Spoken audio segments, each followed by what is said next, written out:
tout autour du Bocuse d'Or, au moment du concours, au niveau de l'organisation. C'est un souhait des chefs, donc des chefs lyonnais, d'être là en support au concours pour aider les candidats et l'organisation.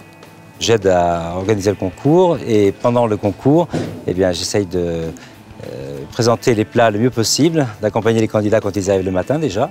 Et puis après, quand ils sortent les plats, eh bien, nous sommes en charge de présenter les plats aux membres du jury, de l'apporter aux photos et de la ramener après pour la dégustation. Toutes les semaines qui précèdent le Bocuse d'Or, je suis toujours un peu stressé parce que je m'imagine en train de trébucher sur un fil et que le plat finit par terre et ça me fait des cauchemars. Je me réveille en pleine nuit complètement transpirant. Donc à chaque veille de Bocuse d'Or, je suis quand même un petit peu comme ça.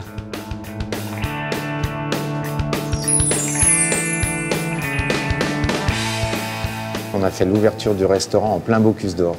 Et ça, c'est quelque chose qui m'a marqué. Avant de participer au jury, j'ai participé en tant que candidat aux épreuves parisiennes pour faire partie de la sélection. Et maintenant, je suis très content et très fier qu'on nous demande de participer au concours et à participer donc à cet événement qui est mondial. On a vraiment de la chance d'avoir ce concours-là ici et d'avoir une équipe qui le gère bien. Pour nous, c'est une vraie chance parce que, effectivement, c'est un très grand rendez-vous que peu de cuisiniers au monde ont envie de louper.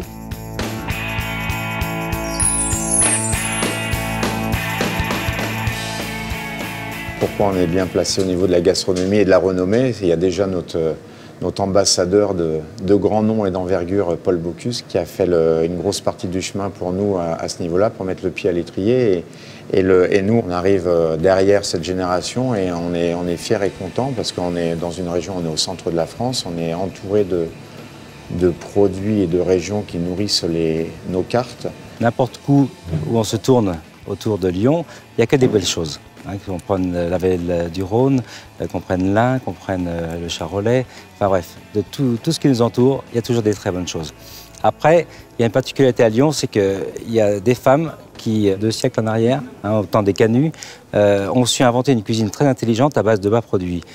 Et cette cuisine ne ressemble à aucune autre et elle a fait école. Et donc je crois que ça a donné aussi beaucoup de pouvoir à la cuisine lyonnaise. Donc la Mère Brasier, c'est un restaurant depuis 1921.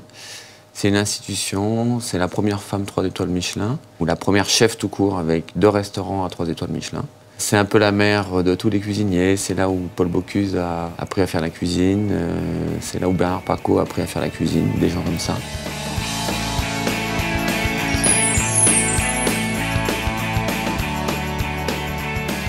On a cette chance, oui, de recevoir les chefs du monde entier. Bien sûr, on se manque. Bien sûr, c'est une période où on travaille, on va dire, encore plus. Moi, j'aimerais bien effectivement qu'il y ait des Bocuse d'Or tous les mois à Lyon. Ce serait formidable parce qu'on est au moins 5 jours, on est sûr de remplir vraiment de façon importante et d'autant plus avec une très belle clientèle. C'est vrai qu'ils viennent découvrir aussi bien le salon, ils viennent découvrir en même temps les restaurants, ils viennent nous voir dans nos maisons et il y a vraiment un échange qui se fait et qui après aussi ça se reproduit et les contacts qui sont mis quelquefois se font que nous de notre côté après on retourne les voir dans leur pays.